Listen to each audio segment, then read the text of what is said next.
¿Qué tal? Buenas tardes. Agradecemos mucho aquí a los presentadores del libro que vamos a comentar. El libro lleva el nombre de El aire de cada día, política y medición de la contaminación atmosférica en la Ciudad de México, 1960-2015, de la autoría de la doctora Natalia Soto Colovalles. Los presentadores del libro son la doctora Nuria Valverde y el doctor Salvador Maldonado. Les agradecemos mucho el que estén aquí. También pues les agradecemos al público de Facebook y al Programa Universitario de Estudios sobre la Ciudad, al PUEC, por auspiciar esta presentación. Vamos a dar comienzo con los comentarios al libro de la doctora Nuria Valverde, a quien voy a presentar. La doctora Nuria Valverde Pérez es doctora en filosofía por el programa Ciencia y Cultura de la Universidad Autónoma de Madrid. Actualmente es profesora investigadora en la Universidad Autónoma Metropolitana de México, en la unidad Coajimalpa. Sus líneas de investigación están centradas en la expansión científica a través del uso de instrumentos y las retóricas tecnológicas, así como en el impacto ético y epistémico a las que dan lugar. Ha escrito numerosos trabajos sobre la ciencia en el Imperio Español, entre ellos los libros Los mundos de la ciencia en la Ilustración Española, con Antonio Lafuente, 2003, Actos de precisión, instrumentos científicos, opinión pública y economía moral en la Ilustración Española, 2007. Un mundo en equilibrio, Jorge Juan, 1713-1773, 2012. Tiene una enorme producción, además de todo esto, en libros internacionales, en el Routledge Companion to Hispanic Enlightenment, en 2019, y en el libro Globalization of Knowledge in the Iberian Colonies en 2016, editado por el Max Planck Research Library for the History and Development of Knowledge. Sus proyectos recientes están orientados al análisis de los impactos sociales y culturales y políticos de la estandarización, la creación de entornos tecnológicos particularmente relacionados con la inteligencia artificial y su impacto en los procesos de individuación y la evolución de las tecnologías de la vulnerabilidad y la liminalidad. Actualmente dirige con Santiago Negrete el proyecto CONACYT llamado Exploración de Creatividad Relacional No Antropocéntrica. Y ambos han publicado conjuntamente Creativity, Co-Evolution and Computerized Co-Production, Reframing Creativity from a Non-Anthropocentric Approach en Adaptive Behavior, en 2018. Bueno, ha sido dictaminador en varias revistas académicas y, por supuesto, ha acompañado a muchos alumnos, ha dirigido y particularmente está orgullosa de haber dirigido la tesis doctoral justamente de Natalia Soto Colovalles. Doctora Valverde, le cedemos la palabra para que usted comience sus comentarios. Nuria. Bueno, pues antes que nada, quiero agradecer el haber sido invitada a la presentación de la publicación de este trabajo cuyos inicios yo he estado involucrada como directora de tesis de Natalia Soto, pero es un trabajo que indudablemente recoge a estas alturas una reflexión más prolongada que ha sido producto, entiendo, de del desarrollo postdoctoral de la autora. Este libro llega en un momento cuando Natalia comenzó la investigación. Su tema era increíblemente original. Yo estaba muy interesada por los problemas de la medición, en concreto en México, porque me había impactado mucho los sistemas de medición que tuvieran uno independiente para la medición de la contaminación atmosférica. Pero en el momento en el que llega este libro, no solo es un tema interesante, es un tema vibrante que está en el centro de una de las mayores discusiones que tiene a nivel global, que tenemos todos los ciudadanos, los problemas asociados al cambio climático. También es un trabajo que a lo largo de su recorrido le puede dar al lector, a todos nosotros en general, una idea de cómo funcionan las retóricas en temas tan delicados, precisamente como estos que se refieren a entornos globales. Entre las virtudes que tiene el texto es que, bueno, podemos decir que tiene, aunque tiene 3 partes, en realidad tiene 2 momentos, ¿no? Unos 2 primeros capítulos que son reflexiones profundamente históricas sobre qué es exactamente la contaminación, cómo se entiende desde una perspectiva local y cómo en determinado momento este problema deja de ser un problema local para convertirse en un problema global. El trabajo analiza precisamente ese tránsito y lo hace desde una profunda delicadeza porque está apoyada en una increíble documentación hemerográfica que empieza relatando uno de los problemas más, digamos, típicos de la contaminación en la Ciudad de México, que fueron las tolvaneras, ¿no? Y cómo a medida que evoluciona no solo el concepto de contaminación, sino el concepto de daño físico, fisiológico, de gravedad, el foco de atención se va desplazando. Desde el principio, una de las cosas que se plantean es la cuestión de qué medimos. No hay nada obvio en el medir, porque medir implica también definir el objeto y al mismo tiempo los instrumentos definen el objeto. Es decir, hay un movimiento de ida y vuelta, de definición sobre qué es la contaminación y cómo se puede medir, y al mismo tiempo cuando descubrimos cómo se puede medir se transforma ese objeto. Y un poco lo que se plantea es no solo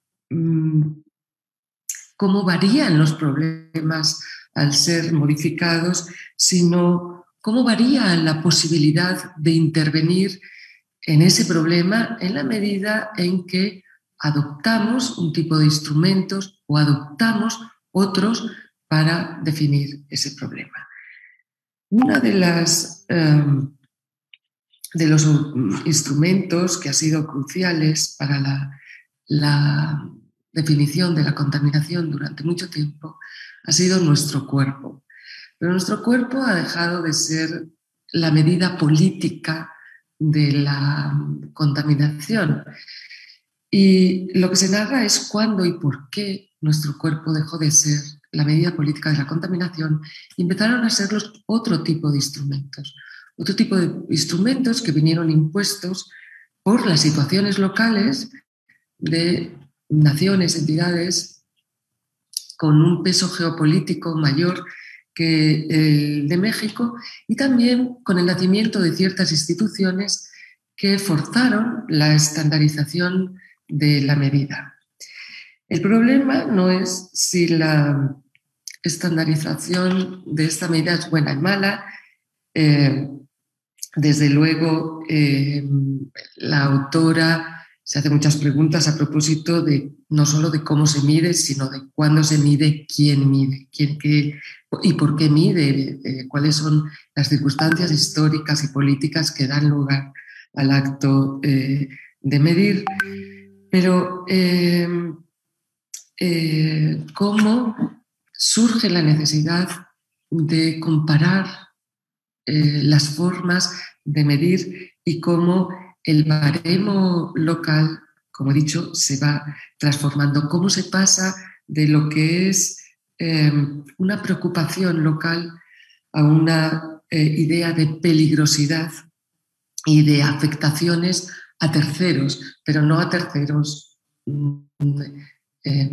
personales, sino a terceros nacionales, a sujetos políticos, a otros países. El tránsito está asociado entonces a la idea también no solo de un bien local, que es el aire y el bienestar de las personas, o el aire más transparente, como la autora repite a lo largo del texto, no solo eso, sino un bien común global.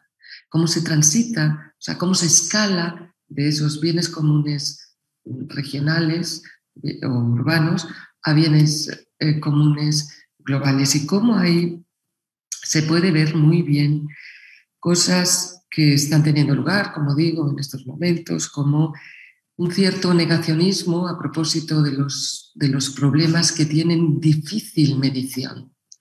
Medir la contaminación requirió, y eso se cuenta a lo largo de todo el texto, una movilización enorme, no solo de actores, sino de materiales que nunca estuvieron preparados en el punto de partida, en el momento de su producción, para enfrentarse con los espacios, con los lugares y con las habilidades y necesidades de los sitios a los que fueron a parar. Y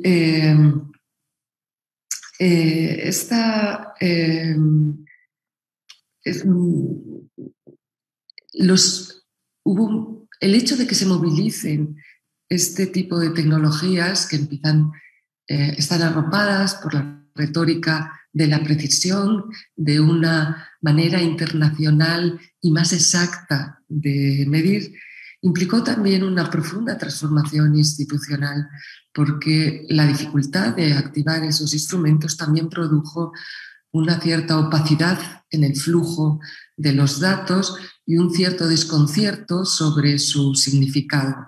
Y entonces estuvieron asociadas otras prácticas de la comunicación y prácticas del análisis de los datos.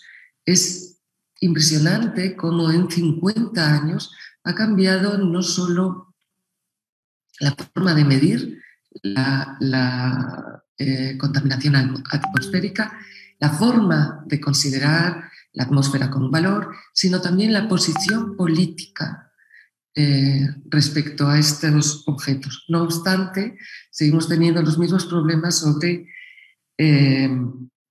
cómo la discusión sobre el método y la discusión sobre la valoración del proceso de medición afecta o permite que en ciertas ocasiones se pueda poner en duda la propia existencia del objeto, es decir, la propia existencia de la contaminación. Esto que muchos autores denominan el efecto de producción de ignorancia o el negacionismo que minimiza estas valoraciones, tiene digamos que a veces un punto de apoyo en la improbable homogeneización de la forma de medir. No hay manera de medir igual en todos los sitios porque todos los sitios tienen circunstancias a las que la medición se adapta.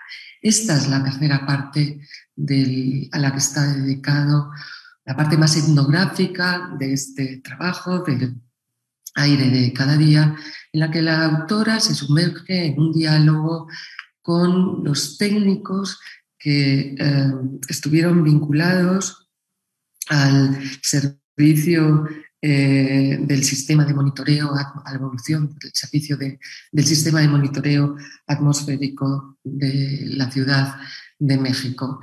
En un proceso que resulta muy divertido, que tiene que ver tanto con la riqueza, el vocabulario que se crea en el laboratorio, como la agilidad de las ideas. Transitamos por los problemas políticos, no solo a nivel urbano, sino también eso a nivel institucional y personal, y cómo ese espacio laboral se vincula al laboratorio. Laboratorio como un espacio de exploración de conocimiento, pero laboratorio también como un espacio de trabajo en el que las habilidades tienen que ser puestas en valor, pero las personas tienen un salario que no les satisface. Es decir, todo está vinculado en el momento de generar la medida, ¿no? Todo esto es importante porque yo creo que el lector llega en estos momentos a una conclusión durante todo este proceso, donde se va haciendo esta etnografía, se va dando cuenta de que existe algo como la creación de las partículas contaminantes, ¿no? Que solo pueden cobrar existencia a través de estos filtros que son capaces de capturarlas de alguna manera, pero también se va haciendo consciente de cómo se estabiliza una medición.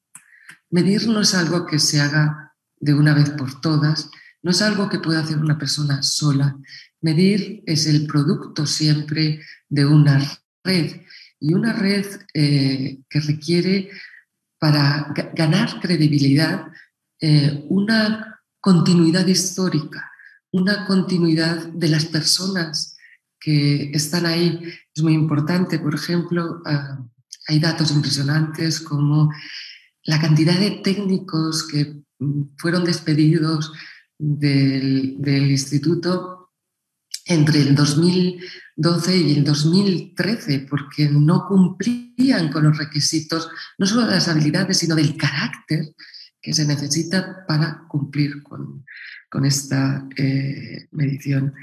Creo que las tensiones que se reflejan no solo en esta parte, porque es, digamos, la que, bueno, vamos a ver, también es la parte que en mi conocimiento personal y en mi interacción con la autora encuentro que ella despliega un entusiasmo que se transmite en el texto, y entonces, así como muchas veces uno se encuentra con un libro muy interesante, pero la atención prolongada, la longitud del texto, hace que a veces uno llegue al final un poquito más cansado. Este libro, cuando llegas al final, se acelera, se vuelve muy rápido, se vuelve muy entretenido. Es decir, no quiero hacer solo una crítica como académica, sino como lectora. Es una recomendación, una viva recomendación para que no le tengan miedo al texto, porque se vuelve increíblemente ameno, pero nos plantea una duda muy, no exactamente una duda. Nos pone delante la cuestión del mito de la calibración, por ejemplo, sobre las dificultades de que todos los instrumentos estén, digamos, en la misma onda, vibren con la misma intensidad, puedan hablar todos el mismo lenguaje. Podríamos decir, en una metáfora, que todos los instrumentos tienen acento, todos hablan con un tono local, ¿no?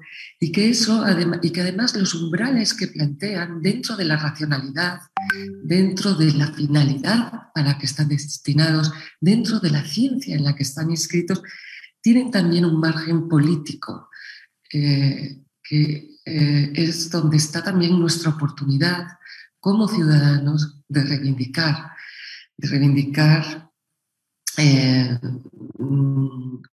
pues seriedad a nuestros políticos, atención al trabajo de estas personas, que es siempre un trabajo un poco opaco, En algún momento, Natalia Soto, haciendo referencia a distintos autores, nos recuerda que la labor del técnico y de los técnicos que realizan labores muy rutinarias está borrado del discurso científico. Y sin embargo, en su trabajo tenemos nuestro margen no solo para salvar el discurso científico como un discurso importante para la toma de las decisiones, sino también para salvar cuando los políticos están haciendo un mal uso del margen del margen de error o de afinación que necesariamente tiene todo este proceso. Bueno, no me quiero pasar. Creo que es un libro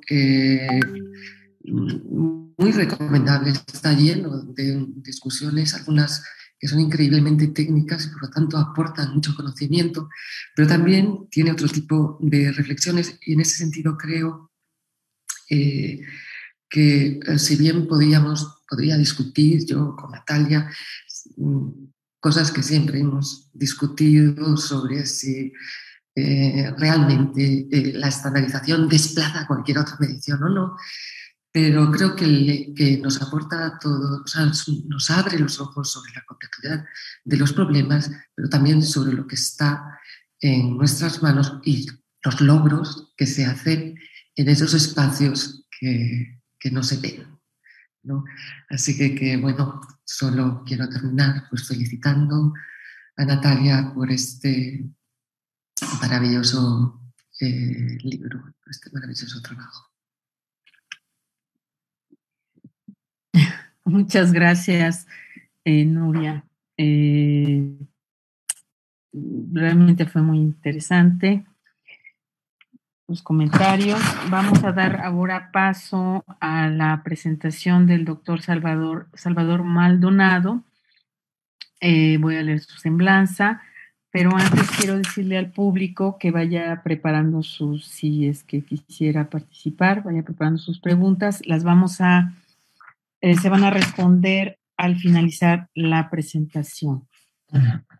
El doctor Salvador Maldonado Aranda es doctor en antropología por la UAM y hizo un postdoctorado en la Universidad de Barcelona en España. Actualmente es profesor e investigador titular del Centro de Estudios Antropológicos del Colegio de Michoacán. Ha obtenido premios y distinciones diversas. Actualmente es investigador nacional nivel 2. En los últimos años, los temas de investigación que lo han ocupado son la violencia política, la seguridad y el narcotráfico. Temas abordados desde la historia, la etnografía y los análisis políticos. Sus perspectivas sobre la seguridad, hay que remarcarlo, lo acercan a cuestiones de mucha actualidad como las ambientales. Sus principales publicaciones son La ilusión de la seguridad política y violencia en la periferia michoacana, publicado por el Colegio de Michoacán en 2019, Los retos de la seguridad en Michoacán, publicado por la Revista Mexicana de Sociología en 2019 también. Hay un artículo también en The Global South que se llama We are Men of War, Self-Defense Force and Organized Crime on the Mexican Periphery. Perdón, es que lo tengo todo revuelto. Y tiene otra publicación que es un artículo, es Les nouvelles formes de lutte pour la sécurité au Mexique, groupes civils, armés, criminels et policiers, en la revista Revue Problèmes d'Amérique Latine, también publicado en 2018. Bueno, pues, doctor Salvador Maldonado, te damos la palabra. Muchas gracias, Laura. Bueno, buenas tardes a todas y todos. Es un gusto estar en esta presentación. Bueno, en primer lugar debo de decir que agradezco en particular, Verónica, Natalia, esta invitación a un tema, un libro eh, indudablemente muy importante, que sin compartir mucho los temas que yo trabajo, me has vuelto a interesar en esta historia de las mediciones, como lo decía Nuria, en la historia de las estadísticas, ¿no? Me acuerdo ahora una frase, bueno, de Vox Populi, ¿no? Que decía que hay tres tipos de mentiras. Una mentira son las mentiras piadosas y la tercera son las estadísticas. Para entender cómo los problemas de medición, ¿no? Se convierten en un debate permanente. Pues que tú trabajas realmente me hicieron reflexionar mucho sobre varios temas de investigación en los que yo trabajo y en los cuales las estadísticas están muy presentes, ¿no? Bueno, sin embargo, antes de entrar en algunos detalles del libro y de la importancia que tiene, pues sí, debo de decir, como lo han dicho anteriormente, debo felicitarte, felicitar al PUEC por haber hecho esta impresión del libro y también por el esfuerzo que se ha dedicado para seguir trabajando el material y un tema que sin duda es original, es novedoso y sobre todo, como lo decía Nuria, es de una relevancia nacional y global, vamos, significativa, ¿no? También como un breve preámbulo, debo también decir cómo nos acercamos a este libro, es a partir de una iniciativa editorial que hace ya un par de años se había estado trabajando, pero pues esas iniciativas, como siempre, se cruzaron con los temas de pandemia, con los temas de recortes y pues ya finalmente no fue posible, ¿no? Esta ampliación de una edición, pero pues felicito mucho al trabajo que salió publicado en ebook, ¿no? A través del PUEC, UNAM, y que pues hoy obviamente estamos en esta presentación y que debe de ser más como una especie de tertulia que como una especie de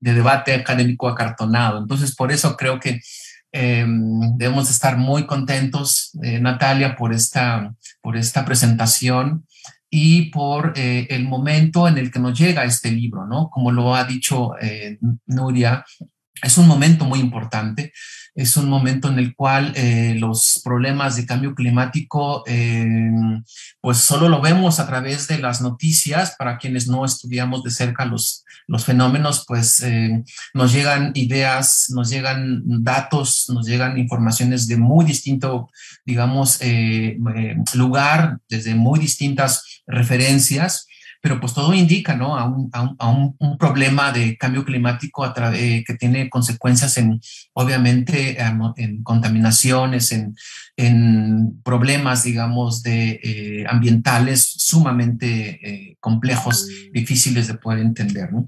Quiero hablar de dos cosas, varios puntos sobre lo que me parece muy relevante del libro, pero también quiero hacerlo como una especie de diálogo como un poco más íntimo, ¿no? Yo, al igual que Laura y seguramente Natalia y muchos más, ¿no? Pues vivimos en una ciudad de México un tiempo en el que, pues casi sin saberlo, experimentamos estos cambios que tú documentas en el libro, ¿no? Y estos cambios sorprendentes que tú vas documentando a detalle, pues uno se recrea, ¿no? En ese libro y uno lo hacen traer recuerdos incluso de cómo transitaba uno la ciudad, cómo era los viajes, el picor de los ojos, la contaminación del transporte público, de aquellos autobuses de los años 80 que le llamaban los chimecos y que nos presentaban ante un problema de contaminación terriblemente difícil de evadirla, ¿no? Y bueno, casi mucha gente vivimos esas transiciones, ¿no? Entonces creo que por eso y por otras cosas más, pues el libro nos debe de acercar, ¿no? A conocer una historia de cómo se genera el tema, el problema, por decirlo así, de la contaminación, cómo se empieza a generar los debates sobre medición, cuáles son los estiras y aflojas en términos de estas mediciones de contaminación y como lo han dicho anteriormente, ¿no? Cómo la contaminación finalmente se convierte en un, digamos, problema público que se empieza a politizar de una manera tan, digamos, diversa, de una manera tan, digamos, cambiante, en el que la técnica, temas de medición, pues entran también en ese juego, ¿no? Entonces eso me parece muy relevante para aquellos que siguen viviendo en el DF, como en otras ciudades metropolitanas, ¿no? Guadalajara, Monterrey,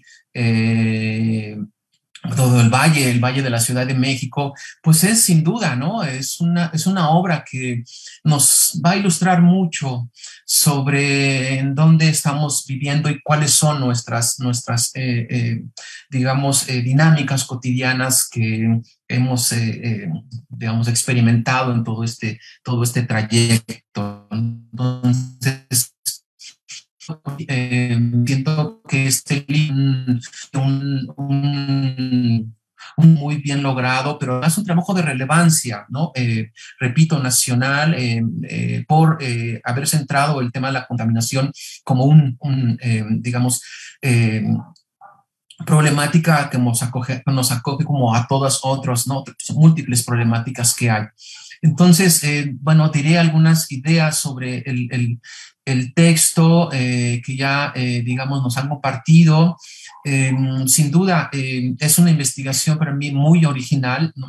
Que combina académicamente trabajo de archivo, revisión bibliográfica, hemerográfica y un trabajo de campo etnográfico también muy relevante, cuyos datos e interpretaciones le otorgan a la investigación sobre la contaminación pues un soporte muy novedoso sobre, desde el punto de vista de la historia de la ciencia, pero también de la historia de la misma ciudad, ¿no?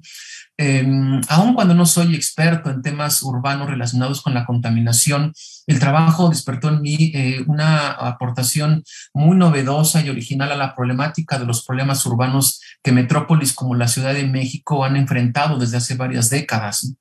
El enfoque analítico hacia las formas en que se construye la medición de la contaminación, la apropiación y la adaptación de la ciencia y sus instrumentos para regular y homogenizar la naturaleza y construir verdades frente a un problema serio de sustancias tóxicas difíciles de captar e inhaladas por la población, contribuye a revelar una serie de problemáticas propias de las ciencias sociales, tales, por ejemplo, como las dificultades para construir instrumentos de medición homogéneos, como lo ha dicho ahora Nuria, capaces de reflejar una objetividad inmaculada que por muchos factores no solo humanos, sino físicos, ambientales e incluso atmosféricos. El diálogo con otras ciencias es revelador en este libro, en la medida en que el texto necesitó haber revisado otros enfoques hacia la contaminación, como la química, la física y, bueno, casi hasta la astronomía, ¿no? En tema de los movimientos de la digamos, propia atmósfera. Para poder comprender las dificultades inherentes a la posibilidad de captar las sustancias ambientales relacionadas con la producción de la contaminación, y que precisamente desencadenaron una serie de disputas epistémicas y políticas sobre la mejor forma de regular un proceso de por sí diverso y heterogéneo. El libro que Natalia nos ha ofrecido, pues transita por una serie de comunidades de conocimiento para tratar de aprender la de por sí compleja problemática de cómo se mide la contaminación y qué es lo que significa esta palabra en términos químicos, epidemiológicos, técnicos o políticos. Es una obra en suma muy informada, novedosa y hasta donde se puede observar única sobre los significados que encierra la problemática de la contaminación de la Ciudad de México, considerada mundialmente una de las metrópolis más contaminadas del mundo. algunos puntos en especial que me gustaría resaltar del trabajo ya en estas, digamos, temas concretos es, por ejemplo, las implicaciones sociales y políticas del establecimiento de los parámetros de la medición de la contaminación.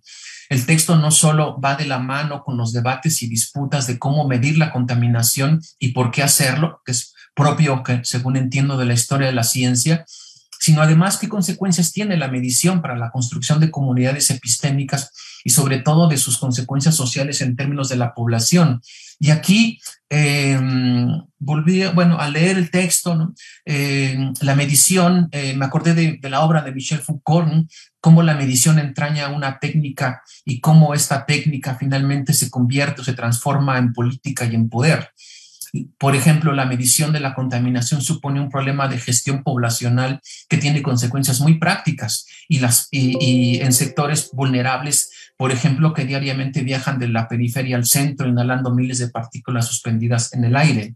Es como inicié, ¿no? Estos viajes que uno hace de un lado a otro la ciudad en, no sé, los años 80, 90, era muy distinto, por ejemplo, en la ciudad, después de haber aplicado la politización de la contaminación atmosférica en los problemas de hoy no circula, etcétera. De la misma forma, también es relevante leer en el libro cómo la medición de la contaminación también entraña un problema de gestión poblacional en la medida en que la población transitó de un problema, digamos, ambiental, o sea, las famosas tolvaneras, ¿no? Como lo que hace mucho tiempo se formaban en los terrenos, lagunas alrededor del lago de Texcoco, como las tolvaneras que vendían del norte de la Ciudad de México y que hoy se han convertido también en una problemática adicional en términos de la contaminación del agua, que por ejemplo están sufriendo estas poblaciones frente a un problema, digamos, de acumulación de agua de la Ciudad de México que es trasladada hacia el norte de la periferia, ¿no?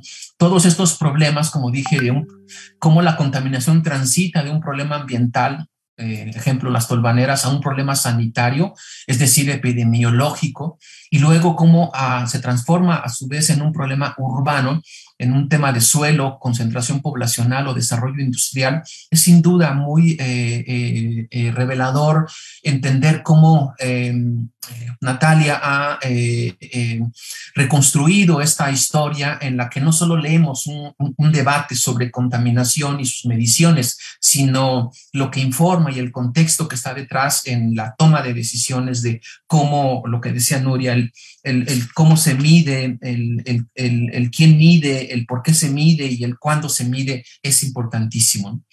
Las batallas entonces por la medición no solo son técnicas, sino también epistémicas sobre la contaminación y sus formas de medición. Y esto es algo importantísimo, ¿no? Que uno mira a través del texto, ¿no? Bueno, en una primera parte diría, sin duda es una obra muy original y seguro será motivo de mucho interés de más de una comunidad por su grado de legibilidad que puede alcanzar en una narrativa que además, como lo dijo Nuria, es bastante ágil, ¿no? y creativa. También, de otra manera, decir cómo el libro es un trabajo que sin duda el público también lo puede tomar con mucha, digamos, ambición para poder ver cómo definir lo que hoy estamos definiendo como contaminación atmosférica, ¿no? Son, por ejemplo, estas formas en las que Natalia se adentra en su trabajo etnográfico a lo que son los grupos, los equipos que se encargan de hacer estas mediciones, como el centro de monitoreo, y los debates que hay adentro, la manera en cómo lo que ella le llama, ¿no? Con base en la información de los grupos, ¿no? el tuneo o la manera en cómo arreglan los aparatos para poder ahorrar recursos, o cómo tratan de construir toda una serie de conocimientos prácticos, ¿no? Para, digamos, seguir en esta práctica de la medición de la contaminación, pues sin duda es algo muy importante, ¿no? El trabajo también concentra una buena parte sobre la forma en cómo la medición entraña una técnica que al final se convierte en una política que tiene consecuencias a nivel ambiental, ¿no? Es una parte que también a mí me gustó mucho, el contexto en el que va presentando Natalia los cambios paradigmáticos o de las comunidades epistémicas, ¿no? Es realmente muy fascinante cómo estas transiciones, ¿no? Por ejemplo, ¿qué se mide? ¿Cómo se mide? ¿No? El qué se mide, como ella lo llama, ¿no? La contaminación del cielo al suelo, o al revés, perdón, del suelo al cielo, es decir, de un problema, digamos, sanitario, un problema epidemiológico, pues esto entraña, ¿no? una serie de disputas sobre qué se mide. Y al final, cómo esto se refleja en una serie de posiciones para la movilidad de la población. Esto realmente me pareció entender que, como lo han dicho, el tema de la contaminación no es solo un tema técnicamente sofisticado, sino que está sujeto a todo un debate sobre sus implicaciones, pero los factores externos que están detrás de esto y lo que lleva a tomar ciertas decisiones es lo que a mí me pareció muy interesante. Recuerdo, por ejemplo, cómo en los años 80, ¿no? Todo el debate sobre la transformación o la reconversión industrial, ¿no? Del Valle de México, que ya estaba en el ojo, digamos, de las políticas públicas,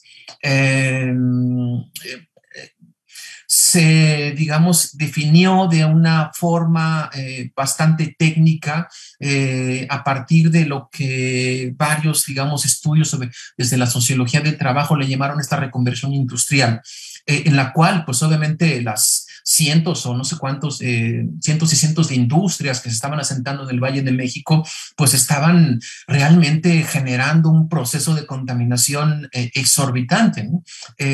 Empresas, digamos, con un nivel de antigüedad de 50, 60 años que seguían en sus procesos de contaminación, y en lo cual el debate recayó, no solo en la reconversión industrial, sino en endosar, digamos, por decirlo así, ¿no?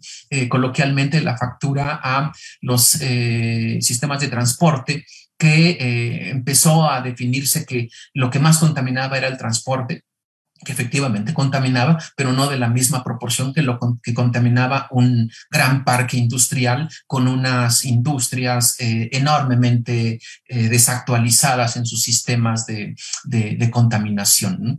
Eso no solo es unos contextos por los cuales hay que entender los cambios, los debates alrededor de qué medimos, cómo medimos, sino también nos acercan a las últimas políticas que los gobiernos de la Ciudad de México empezaron a implementar cuando lo que decimos un poco en el lenguaje de la seguridad, es decir, cómo el tema de la contaminación se convirtió en un objeto público.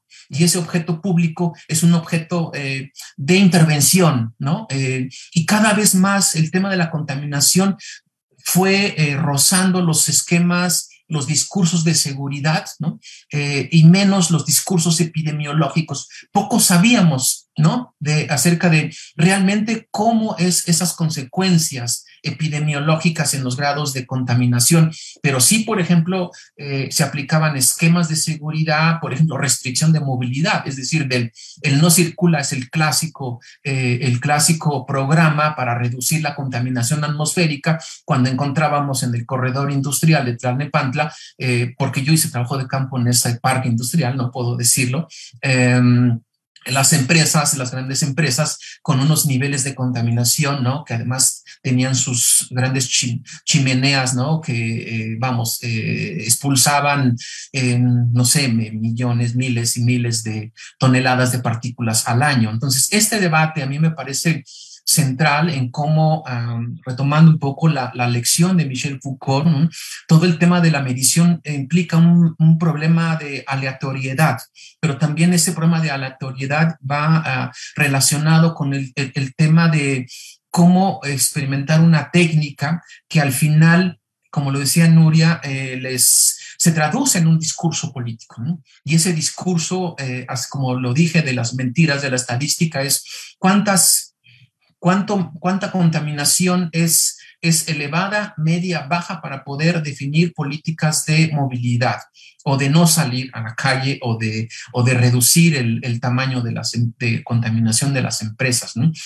Todo esto a mí me parece que se sintetiza en un gran debate sobre los momentos en los que uno en el libro puede ir transitando casi como la historia de la ciudad, ¿no? Como otras historias de las ciudades, ¿no? Es decir, de las tolvaneras al problema epidemiológico, al problema ambiental y al problema urbano que hoy digamos, sigue padeciendo, ¿no? Muchos, ya termino, muchos nos salimos de la Ciudad de México casi por la contaminación. Esa era nuestra, digamos, nuestra cuestión,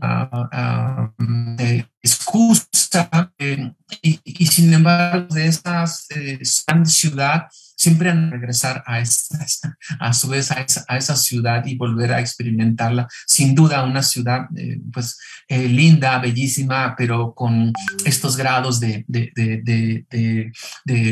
complicación, de movilidad urbana, de sensaciones, ¿no? que uno llega a tener cuando uno regresa, son sin duda síntomas de lo que se ha hecho con la contaminación. En síntesis, pues muchas felicidades, Natalia, realmente es una obra fascinante. Espero que los lectores, el público en general, se acerque al internet, no a la librería en físico, al internet, para poder bajar este libro, comprarlo, no sé, supongo que se ven a través de la página del PUEC, y poder gozar esa lectura de lo que son los problemas de la ciudad, como lo dijo Nuria, de escala local, pero de dimensiones globales, ¿no? Y seguro mucha gente va a encontrar una buena manera de explicar tantos problemas cotidianos que suceden en nuestras ciudades. Pues gracias nuevamente. Muchas gracias, Salvador, por tu presentación. Ahora yo quiero agregar que también felicito a Natalia y le vamos justamente a dar la palabra para que ella nos haga un breve comentario sobre el libro, sobre los comentarios que ya se han hecho sobre el mismo. Voy a leer una semblanza de Natalia, además de ser autora de este libro que estamos aquí presentando. Ella es maestra y doctora en Filosofía de la Ciencia por la Universidad Nacional Autónoma de México. Es miembro del Sistema Nacional de Investigadores desde el 2018. Sus líneas de investigación son Historia de la Ciencia Historia, Recursos Naturales en la Ciudad de México, Problemas Socioambientales en la región del ex-lago de Texcoco, y ha escrito varios artículos y capítulos de libros relacionados con la historia, la filosofía de la ciencia y la tecnología. Participa en los programas docentes de la UAM Coajimalpa, ha impartido el seminario Sustentabilidad y en el posgrado de Filosofía de la Ciencia de la UNAM, la materia de Historia de la Ciencia 1, así como la materia de Perspectivas en las Humanidades 1 en Southern New Hampshire University, y ofrece el curso Pensar y Actuar Éticamente en St. Leo University. Realizó 2 estancias postdoctorales, la primera en el Departamento de Investigaciones Educativas del CINVESTAB, de del 2016 al 17 y la segunda en el Programa Universitario de Estudios sobre la Ciudad de la UNAM del 2018 al 2020. Entre sus publicaciones están The Development of Air Pollution in Mexico City, en el Journal of Environmental and Development, y otro artículo que queremos aquí mencionar es el proyecto y obras para el uso de los terrenos desecados del exlago de Texcoco, 1912-1998, en Estudios de Historia Moderna y Contemporánea de México, publicado en 2019. Bueno, Natalia, pues te cedo la palabra. Muchísimas felicidades, Nat, y pues a ti de cerrar esto. Hola, pues buenas tardes. Quiero empezar primero agradeciéndole a ustedes, ¿no? Gracias, Laura, gracias, Nuria, y gracias, Salvador, por acompañarme en este día, por querer presentar el libro y por todos los consejos y todas las discusiones a lo largo de esta trayectoria que han sido un montón, ¿no? Y también por los seminarios compartidos. También pues quiero agradecer además al PUEC por la presentación del libro y también por su publicación, así como al equipo editorial que hizo posible la edición del libro. Y bueno, como ya dije, pues la presentación. También quiero agradecer a todos los que están viendo en vivo pues esta transmisión, que me han acompañado pues con sus preguntas, también con sus consejos y bueno, sobre todo me han escuchado un montón de veces hablar sobre la contaminación, ¿no? Y por estar ahí. Bueno, pues una vez dado las gracias a todos ustedes, al público que nos escucha ahora, pues lo que quería contarles acerca de este libro, pues es que como decía Salvador, este libro nació en parte de una gran nostalgia por la Ciudad de México, ¿no? Yo creo que todos los que han venido aquí, y no solo los que viven en la Ciudad de México, sino los que viven en grandes ciudades, y a todos nos ha pasado que tenemos recuerdos como fragmentados, por decirlo de algún modo.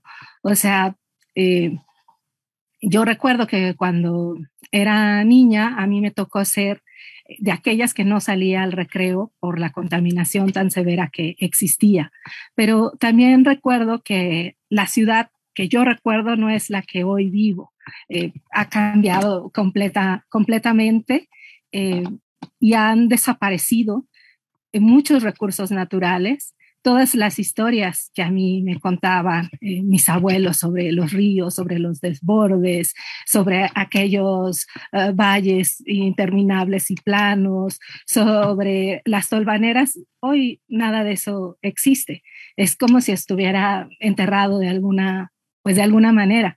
Y hoy vivimos pues otra ciudad, ¿no? En la que todo el tiempo decimos, vete por Río Churubusco, cruza tal periférico, etcétera, pero todo esto sobre lo que hoy rodamos, pues alguna vez fueron ríos y siguen ahí, ¿no? Van por debajo, entubados, y van pues al oriente de la ciudad. Entonces, es un libro nostálgico porque a mí me encanta ver fotos de la ciudad, me encantan todas esas exposiciones que se han realizado aquí mismo sobre fotografías y sobre otro contexto, sobre otra ciudad que es la ciudad que recuerdan pues nuestros padres o nuestros abuelos. Me gusta mucho vivir la ciudad, pero también quiero entender pues cómo se convirtió en lo que es, porque a mí me gustaría que volviéramos a ver otra vez los volcanes y quisiera voltear hacia arriba y tener un cielo azul. Esa pérdida, eso que es tan gris, a mí me causó pues inspiración en parte para escribir pues este libro, ¿no? Porque de repente si uno sale de la ciudad, como yo solía hacer mucho antes de iniciar la maestría, uno podía venir desde el sur del país hasta llegar y entrar por Zaragoza a la Ciudad de México y era terriblemente sucio. No había nada verde, los árboles estaban enfermos. Entonces, pues eso fue lo que en general me inspiró. Luego se fueron combinando muchas otras cosas, muchas discusiones relacionadas con cómo conocemos, qué es lo que queremos, la relación entre nuestros recursos naturales, con el cambio climático, con cómo nos enfermamos, cómo lo medimos, nuestra cultura, etcétera. Y bueno, pues el libro es realmente para cualquier persona que ame el lugar donde vive y quiera una mejor pues calidad de vida o extrañe ver un cielo azul y una noche estrellada, ¿no? Que es lo que generalmente se ha perdido. Y bueno, pues yo más bien quisiera darle la palabra al público por si tienen algunas preguntas sobre este libro o demás. Y pues nada, muchas gracias a todos por seguir aquí en esta transmisión y eso es todo. Muchas gracias, Natalia. Efectivamente, hay muchas preguntas, bueno, felicitaciones bien merecidas. Y he identificado 2 preguntas en Facebook. Las voy a leer a los comentaristas y a ti, Natalia. Sumac Guari dice, quisiera saber si ahora que México DF tiene un aire menos contaminado, de acuerdo a lo expuesto, han realizado estudios sobre las consecuencias de la baja del aire contaminado, como menos enfermedades respiratorias a la disminución, menos aumento de temperatura, especialmente en las islas de calor de esa ciudad, etcétera. Esa es una pregunta. Y Isabel Guerra Narbona pregunta, ¿cuál es la relación entre la contaminación? Dice, me gustaría saber qué piensa entre la relación que existe entre el sistema capitalista y la contaminación del aire. ¿Qué responsabilidad tenemos los ciudadanos? Buenas preguntas. No sé si quiera alguien, Natalia, tú. Sí, claro que sí. Bueno, pues esta relación entre el capitalismo y la contaminación se ha obviado un poco y se ha dicho de muchas maneras, ¿no? No solamente contra la contaminación, sino también con el cambio climático.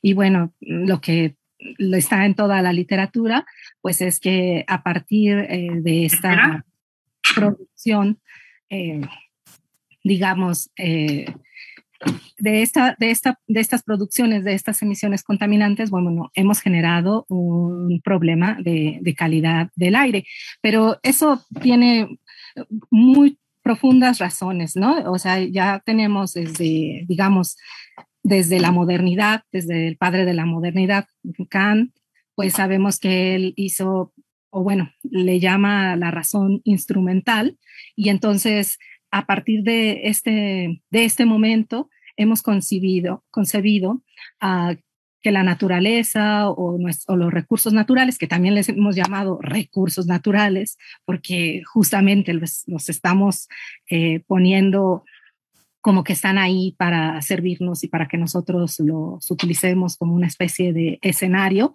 es que nos hemos alejado pues de esta relación, de este cuidado, de este ver por aquello que está con nosotros y que vivimos todos los días. Entonces, pues esta relación está intrincada, no es tan sencillo, aunque pues puede parecer obvia, porque la vemos todo el tiempo en la literatura y sí decimos, es verdad, consumimos, hay emisiones, pero es mucho más complejo que ello, porque tiene que ver con lo que hacemos todos los días, con nuestra cultura. Y bueno, pues hasta ahí quisiera dejarlo. Y no sé qué quiera decir Nuria. Sí, bueno, Nuria pues tiene hasta una ahí pregunta. Quisiera dejarlo. Y no sé qué quiera decir Nuria. No, iba a decir algo muy semejante a lo que estaba discutiendo ahora Natalia. Sin duda, hay cosas que el sistema capitalista comparte con otros sistemas económicos no capitalistas, y es la idea de explotación sistemática, esta idea de recurso natural. Una de las cosas que se nos olvida es que para tomar también hay que dar. Entonces, hemos tenido siempre una actitud demasiado depredadora, y eso lo comparten distintos sistemas económicos. Ante lo que estamos ahora delante es de la necesidad de plantearnos si tenemos que mantener esta actitud, cuál es el beneficio que se supone que nos da, ¿no? Y es lo que los ciudadanos podemos hacer es preguntárnoslo, hacernos la pregunta sobre la necesidad de los estilos de vida que hemos calificado como exitosos y que en realidad no parece estar llevándonos al mejor de los lugares, ¿no? Pero seguimos calificándolos como exitosos, ¿no? Y ahí sí podemos hacer algo. Como consumidores somos una potencia y entonces podemos intervenir. Eso es lo que quería contestarle. Muchas gracias, Nuria. Bueno, tenemos otra pregunta y yo creo que con esto vamos a cerrar la presentación. Esteban Valtierra dice, sin haberlo leído el libro, te pregunto si incluyes algún tipo de referencia a la propuesta que hizo el ingeniero Eberto Castillo por allá en los años 1980 sobre la instalación de ventiladores en la parte alta de los edificios para dispersar el aire contaminado en momentos de inversión térmica en el invierno, o bien otras propuestas técnicas para reducir la contaminación. Bueno, esa es la pregunta. Bueno, sí, me encanta lo de Eberto Castillo, ¿no? Y la idea de unos grandes ventiladores justamente para mover las masas de aire y que el aire o esta contaminación sencillamente pues se vaya de la ciudad. Pero como es parte del argumento del libro, pues las soluciones no son técnicas, ¿no? Y aunque pusiéramos un gran ventilador, que yo creo que sí serviría porque al final lo que haría es que alejaría la contaminación de la ciudad, pues, pero se la lleva a otro lugar, ¿no? Es decir, tenemos un planeta, estamos aquí y todo lo que sucederá aquí, aunque lo vayamos a esconder a China o lo pongamos en Japón. Entonces, hoy sabemos que todo está conectado, que unas cosas tienen que ver con otra y que estas soluciones pues no solamente pueden provenir de los científicos, de los técnicos, sino que se tienen que construir y coproducir con la gente, con los afectados, a quien le importe, con quien quiera hacer algo, ¿no? Y de ahí pues esta ética del cuidado que debemos o queremos, o yo quiero manejar, ¿no? Que tiene que ver más con ser, no solamente con ser responsables, sino con cuidar a aquellos que queremos que siga adelante, ¿no? Y bueno, pues de ahí Valtierra y otros colegas, pues estamos justamente en un proyecto, el proyecto Pronaces, que intenta hacer esto de coproducir conocimientos con gente local para tratar de hacer algo por lo que ya casi no existe, pero que todavía está aquí y que puede ser cuidado, aunque sea poquito, se puede cuidar, ¿no? Entonces, pues eso.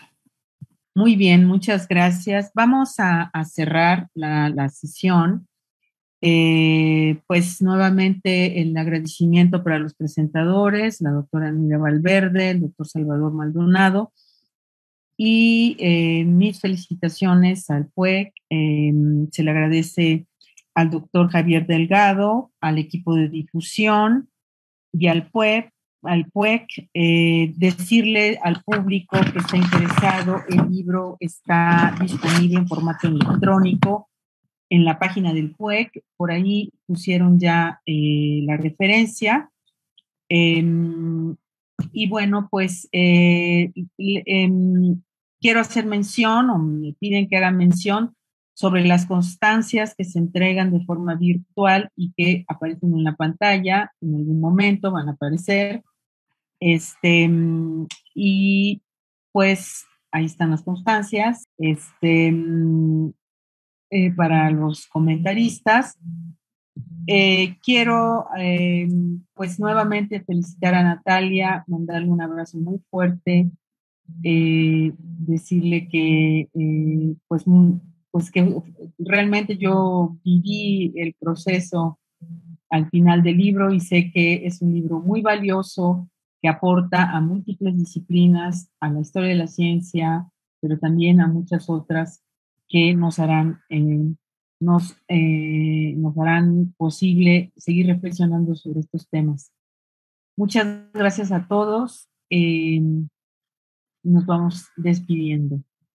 Gracias, Natalia. Gracias, Nuria y Salvador. Muchas gracias. Gracias a todos por venir, por estar en esta transmisión. Y bueno, nos vemos en la fiesta, ¿no? Cuando la haga. Hasta luego. Gracias. Saludos. Saludos, muchos saludos, abrazos hasta Michoacán. Hasta España y hasta Michoacán. Gracias. Chao, chao.